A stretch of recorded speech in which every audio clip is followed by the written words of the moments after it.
Hello good evening साथियों, स्वागत है आप सभी का आपके अपने YouTube channel CDP queen Himanshu ma'am पर।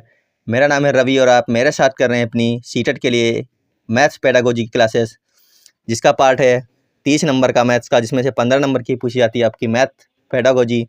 तो अगर आपकी मैथ्स कमज़ोर है तो आप पेडागोजी में अपनी तैयारी को बेहतरीन करके आप 15 क्वेश्चन और अपने 15 नंबर आप निश्चित कर सकते हो, सुनिश्चित कर सकते हो। तो आपके इन 15 नंबरों की तैयारी करवाने के लिए हम लोग लगातार तत्पर हैं और आपके लिए लगातार आपको इस क्लास में, अगर आपने पिछली क्लासों को नहीं देखा तो ज़रूर देखिएगा जा करके। फिलहाल अपनी आज की क्लास शुरू करते हैं। एक बार क्लास शुरू करने से पहले सभी लोग इस वीडियो को सभी के पास में शेयर कर दीजिए और सभी साथी मित्रों को जोड़ लीजिए। उसके बाद शुरू करते हैं अपनी आज की क्लास। तो उम्मीद है अब तक आप लोगों ने वीडियो को शेयर कर दिया होगा, और जो लोग नए जुड़ रहे हैं चैनल पर, चैनल को सब्सक्राइब कर लीजिए। बाकी सभी लोग वीडियो को लाइक कर लीजिए। तो पहला क्वेश्चन है, विशिष्ट से सामान्य तथा स्थूल से सूक्ष्म की ओर शिक्षण सूत्र पर आधारित विधि है। पहला है आगमन विधि, दूसरा है संश्लेषण विधि, तीसरा है विश्लेषण विधि और चौथा है निगमन विधि। तो आपको बताना है कि विशिष्ट से सामान्य तथा स्थूल से सूक्ष्म की ओर शिक्षण सूत्र पर आधारित विधि इनमें से कौन सी हो जाएगी। तो सभी लोग इसका आंसर करेंगे। विशिष्ट से सामान्य या फिर स्थूल से सूक्ष्म की ओर जो विधि होती है उसका नाम है आगमन विधि। कौन सी विधि होती है? वो आगमन विधि होती है। विशिष्ट से सामान्य या फिर स्थूल से सूक्ष्म की ओर।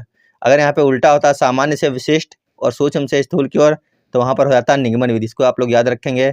चलते हैं अगले क्वेश्चन पर। वैज्ञानिक विधि अगर आए, प्रयोगशाला विधि आए, तो उसको भी बोलते हैं आगमन विधि। आगमन विधि और निगमन विधि की जो खोज की थी अरस्तु, किन्होंने की थी? आगमन विधि और निगमन विधि के संस्थापक या फिर खोजकर्ता कौन है? अरस्तु। आगे चलते हैं।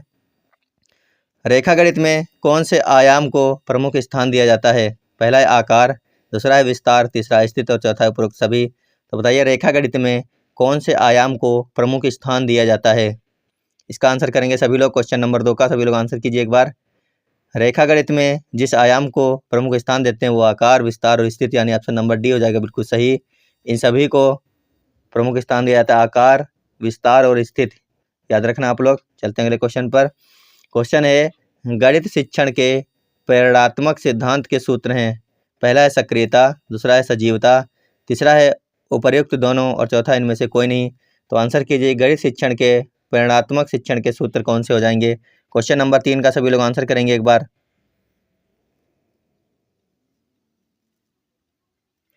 क्वेश्चन नंबर 3 का आंसर कीजिए सभी लोग।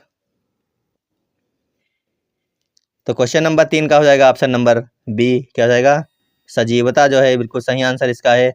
गणित शिक्षण के प्रेरणात्मक सिद्धांत का सूत्र है सजीवता। ऑप्शन नंबर 20 का सही आंसर हो जाएगा। चलते हैं अगले क्वेश्चन पर।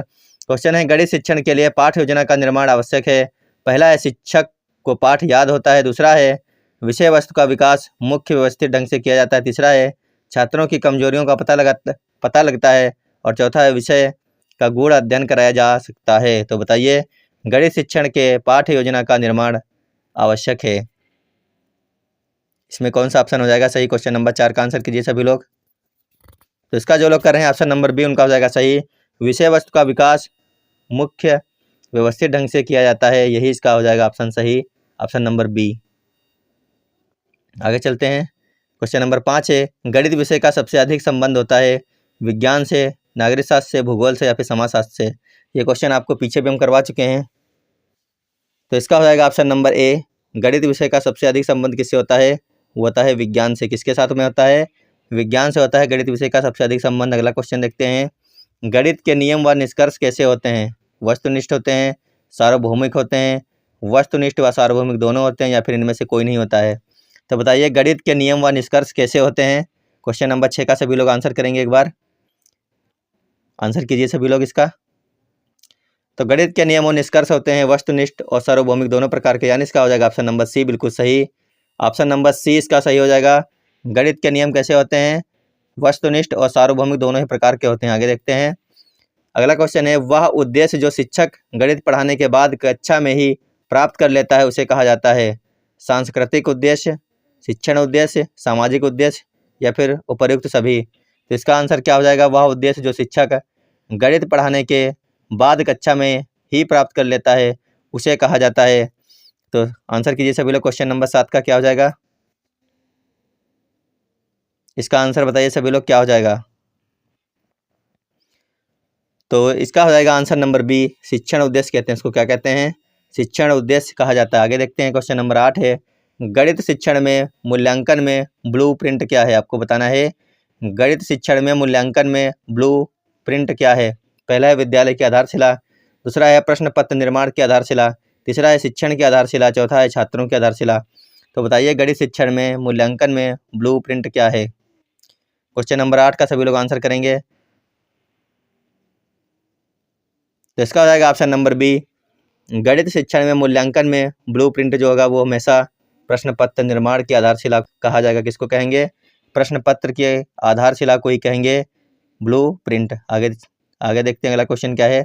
क्वेश्चन है, वैज्ञानिक विधि पर आधारित उपयुक्त विधि नहीं है। वैज्ञानिक विधि पर आधारित उपयुक्त विधि नहीं है। पहला है योजना विधि, दूसरा है निगमन विधि, तीसरा है अधिगम अनुभव कितने प्रभावशाली रहे, चौथा है उपयुक्त सभी। तो आपको बताना है वैज्ञानिक विधि पर आधारित इनमें से कौन सी विधि नहीं है। तो आंसर कीजिएगा सभी लोग। क्वेश्चन नंबर 9 का सभी लोग आंसर करेंगे, वैज्ञानिक विधि पर आधारित इन ऑप्शनों में से कौन सी विधि है? तो इसका जो लोग कर रहे हैं ऑप्शन नंबर बी उनका हो जाएगा सही। निगमन विधि जो है ये वैज्ञानिक विधि पर आधारित नहीं होती है, इसको आप लोग याद रखेंगे। निगमन विधि वैज्ञानिक विधि पर आधारित नहीं है, जबकि आगमन विधि जो होती है वो वैज्ञानिक विधि पर आधारित होती है। चलते हैं आगे। अगला क्वेश्चन है, दैनिक पाठ्य योजना के निर्माण में सम्मिलित होता है। पहला है विषय वस्तु का चयन, दूसरा है शिक्षण उद्देश्यों का निर्धारण, तीसरा है शिक्षण विधियों का निर्माण और चौथा है उपयुक्त सभी। तो दैनिक पाठ्य योजना के निर्माण में इनमें से कौन सा सम्मिलित होता है? ऑप्शन देखिए और आंसर कीजिए सभी लोग क्वेश्चन नंबर 10 का। जितने साथी लोग हमारे साथ इस समय जुड़ चुके हैं क्लास में, एक बार सभी लोग सेशन को अपने साथी मित्र के पास में शेयर कर दीजिए और सबको जोड़ लीजिए क्लास में। और जो लोग नए जुड़ रहे हैं चैनल पर, एक बार चैनल को सब्सक्राइब कर लीजिए और वीडियो को सभी लोग लाइक कर लीजिए। उसके बाद चलते हैं अगले क्वेश्चन पर। इसका आंसर हो जाएगा ऑप्शन नंबर डी। विषय वस्तु का चयन, शिक्षण उद्देश्य का निर्धारण और शिक्षण विधियों का निर्माण, ये सभी के सभी सही है, यानी इसका ऑप्शन नंबर डी बिल्कुल सही हो जाएगा, उपयुक्त सभी। आगे चलते हैं। सामान्य से विशिष्ट का सिद्धांत निम्न में से किसमें प्रयोग होता है? सामान्य से विशिष्ट, बताइए क्या हो जाएगा इसका आंसर? बहुत ही आसान क्वेश्चन है, कई बार करवाया जा चुका है आपको। सामान्य से विशिष्ट की तरफ अगर जाना होगा तो कौन सा ऑप्शन सही हो जाएगा? सभी लोग आंसर करेंगे। पहला ऑप्शन है आगमन विधि, दूसरा है निगमन विधि, तीसरा है संश्लेषण विधि, चौथा है विश्लेषण विधि। तो कौन सा ऑप्शन हो जाएगा सही? सामान्य से विशिष्ट का सिद्धांत इसमें प्रयोग होता है। अगर होता है यहाँ पर विशिष्ट, विशिष्ट से सामान्य का सिद्धांत अगर उल्टा होता, पहले होता विशिष्ट फिर होता सामान्य, तो हो जाता आगमन विधि, लेकिन यहाँ पर है सामान्य से विशिष्ट की ओर, तो हो जाएगा निगमन विधि, यानी ऑप्शन नंबर बी इसका बिल्कुल सही आंसर हो जाएगा। क्या हो जाएगा? निगमन विधि इसका बिल्कुल सही आंसर हो जाएगा। आगे देखते हैं। अगला है, गणित में किस विधि में हम प्रायः सूत्र तथा नियमों की सहायता लेते हैं? संश्लेषण विधि, विश्लेषण विधि, आगमन विधि और निगमन विधि। तो बताइए कौन सा ऑप्शन सही हो जाएगा? गणित में किस विधि में हम प्रायः सूत्र तथा नियमों की सहायता लेते हैं? क्वेश्चन नंबर 12 का हो जाएगा ऑप्शन नंबर डी। अभी पीछे करवा चुके हैं आपको। क्या हो जाएगा? निगमन विधि में हम लेते हैं प्रायः सूत्र तथा नियमों की सहायता। चलते हैं अगले क्वेश्चन पर। क्वेश्चन नंबर 13 है, छोटी कक्षाओं में गणित विषय में रुचि उत्पन्न करने के लिए पढ़ाने का तरीका होना चाहिए।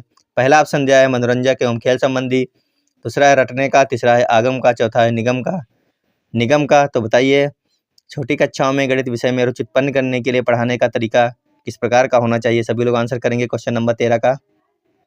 सभी लोग आंसर कीजिए इसका। तो इसका जो लोग कर रहे हैं ऑप्शन नंबर ए, उनका सबका हो जाएगा सही। छोटी कक्षाओं में पढ़ाने का तरीका होना चाहिए सदैव मनोरंजक एवं खेल संबंधी। ऑप्शन नंबर ए इसका बिल्कुल सही आंसर है। अगला क्वेश्चन है, निम्न में से किसमें गणित विषय का प्रयोग स्पष्ट रूप से नहीं हो रहा है? पहला है लाभ हानि, दूसरा है साइकिल चलाना, तीसरा है सब्जियां खरीदना, चौथा है उधार लेना। आप लाभ हानि करोगे तो गणित का संबंध तो वहाँ पर बिल्कुल ऑटोमेटिक आ रहा है। सब्जियां खरीदने जाओगे कितने पैसे की ली, कितने पैसे वापस करने हैं, कितने देने हैं, इसमें भी हो जाएगा। उधार लेने में होगा कितने रुपए लिए थे, कितने दे रहे हैं। लेकिन साइकिल चलाने में गणित का कोई भी संबंध नहीं है, यानी ऑप्शन नंबर 20 का हो जाएगा सही आंसर। अगला क्वेश्चन है, यदि एक विद्यार्थी गणित विषय कई बार अनुत्तीर्ण हो जाता है तो यह जानने के लिए कि गणित की किस विशेष शाखा में वह कमजोर है, निम्न में से कौन सी विधि प्रयोग में लेंगे? पहला है लिखित कार्य, दूसरा है मौखिक कार्य, तीसरा है निदानात्मक तरीका और चौथा है उपचारात्मक तरीका। तो आप बताइए इसमें से कौन सा ऑप्शन हो जाएगा सही? क्वेश्चन नंबर 15 का सभी लोग आंसर करेंगे। सभी लोग आंसर कीजिए इसका जो लोग ऑप्शन नंबर सी कर रहे हैं उनका सबका सही हो जाएगा। इसमें किया जाएगा निदानात्मक तरीका का उपयोग। किसका करेंगे? निदानात्मक तरीके का उपयोग किया जाएगा। कि जो बच्चा बार बार फेल हो रहा है वो किस चीज़ में फेल हो रहा है, उसकी समस्या को जान के उसकी समस्या का निदान किया जाएगा, यानी ऑप्शन नंबर सी हो जाएगा बिल्कुल सही, निदानात्मक तरीका। देखते हैं अगला क्वेश्चन। क्वेश्चन है छात्र गणितीय गणना में गति प्राप्त कर सकते हैं। पहला है चर्चा या वाद विवाद के द्वारा, दूसरा है मौखिक कार्य के द्वारा, तीसरा है लिखित कार्य के द्वारा, चौथा है अभ्यास के द्वारा। तो आप बताइए छात्र गणितीय गणना में किस प्रकार से गति प्राप्त कर सकते हैं। क्वेश्चन नंबर 16 का हो जाएगा ऑप्शन नंबर डी, अभ्यास कार्य के द्वारा गणितीय गणना में गति प्राप्त की जा सकती है। आप जितना ज़्यादा अभ्यास करोगे गणित के क्वेश्चन उतनी जल्दी आपसे बनने लग जाएंगे। आगे देखते हैं। क्वेश्चन है आर्यभट्ट का समाज में योगदान बालक जान रहा है या किस उद्देश्य की पूर्ति कर रहा है। बताइए आर्यभट्ट का समाज में योगदान बालक ज्ञान या फिर जान रहा है या किस उद्देश्य की पूर्ति कर रहा है। पहला है अवबोध, दूसरा है अभिवृत्ति और तीसरा है अभिरुचि, चौथा है व्यक्तित्व। तो बताइए आर्यभट्ट का समाज में योगदान बालक जान रहा है किस उद्देश्य की पूर्ति कर रहा है। क्वेश्चन नंबर 17 का आंसर कीजिए सभी लोग एक बार। क्वेश्चन नंबर 17 का आंसर कीजिए सभी लोग। इसका हो जाएगा ऑप्शन नंबर सी, क्या हो जाएगा, इसका है अभिरुचि, क्या हो जाएगा, उसके बारे में बालक जो है रुचि ले रहा है उसके बारे में जानने के कि आर्यभट्ट का समाज में योगदान क्या है। तो इसका हो जाएगा ऑप्शन नंबर सी, अभिरुचि हो जाएगा। आगे देखते हैं। ताश के पत्तों में छिपे अंकों के खेल को छात्र अपनी विचारधारा के अनुसार अभिव्यक्त कर रहा है, वह किस कारण से संबंधित है। पहला है व्यक्तित्व, दूसरा है ज्ञानोपयोग, तीसरा है कौशल, चौथा है अवबोध। तो बताइए कि ताश के पत्तों में छिपे अंकों के खेल को छात्र अपनी विचारधारा के अनुसार अभिव्यक्त कर रहा है, वह किस कारण से संबंधित हो जाएगा। क्वेश्चन नंबर 18 का आंसर करेंगे सभी लोग एक बार। तो इसका जो लोग कर रहे हैं ऑप्शन नंबर ए, उनका हो जाएगा बिल्कुल सही, क्या हो जाएगा, व्यक्तित्व, तो यानी ऑप्शन नंबर ए बिल्कुल सही आंसर हो जाएगा। अगला क्वेश्चन देखते हैं। सम विषम संख्याओं को बालक सारणीबद्ध कर रहा है, वह किस उद्देश्य की प्राप्त कर रहा है। सम और विषम संख्याओं को कोई बालक सारणी बना रहा है, अलग अलग कर रहा है, तो वह किस उद्देश्य की प्राप्ति कर रहा है, आपको बताना है। ज्ञानोपयोग, कौशल, अवबोध या फिर व्यक्तित्व। क्वेश्चन नंबर 19 का सभी लोग आंसर करेंगे, क्या हो जाएगा इसमें। बहुत अच्छा क्वेश्चन, 2 से 3 बार पिछले एग्जामों में पूछा जा चुका है क्वेश्चन ये कि सम विषम संख्याओं को बालक सारणीबद्ध करके अलग अलग कर रहा है, तो वह कौशल हो जाएगा। यहाँ पर ऑप्शन नंबर बी हो जाएगा बिल्कुल सही।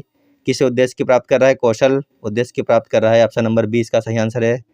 आज का अगला क्वेश्चन और अंतिम क्वेश्चन भी है। आज की क्लास में 20 क्वेश्चन आपको हमने करवाए हैं, आपको बताना है कि कितने क्वेश्चन आपके सही निकले 20 में से। क्वेश्चन को पढ़िए और आंसर कीजिए। क्वेश्चन है गणित विषय के लिए पुरातन स्रोत के रूप में कौन सा ग्रंथ उपयोगी होगा। सामवेद, ऋग्वेद, अथर्ववेद या फिर यजुर्वेद। गणित विषय के लिए पुरातन स्रोत के रूप में ये क्वेश्चन आपको परसों या कल की क्लास में आपको करवाया गया है, तो इसका जो लोग कर रहे हैं ऑप्शन नंबर बी, उनका हो जाएगा सही, क्या हो जाएगा, ऋग्वेद हो जाएगा इसमें, ये बिल्कुल सही है, ऋग्वेद। तो साथियों आपका एग्ज़ाम कल से शुरू होने वाला है, जिनका एग्ज़ाम कल है उनके लिए बेस्ट ऑफ लक। जाइए और मेहनत जो आपने की है उसको साकार करने का समय आ चुका है, और जो लोग जिनका एग्ज़ाम आगे होने वाला है वो लोग लगातार अपनी प्रैक्टिस को जारी रखिए और अच्छे तरीके से तैयारी करते रहिए। फिलहाल अभी के लिए इतना ही था। 20 क्वेश्चन आज की क्लास में थे। आपको बताना है कमेंट बॉक्स में कितने क्वेश्चन आपके सही निकले। धन्यवाद। Bye bye. तैयारी को लगातार आप लोग जारी रखिए और पढ़ते रहिए लगातार में। Bye bye.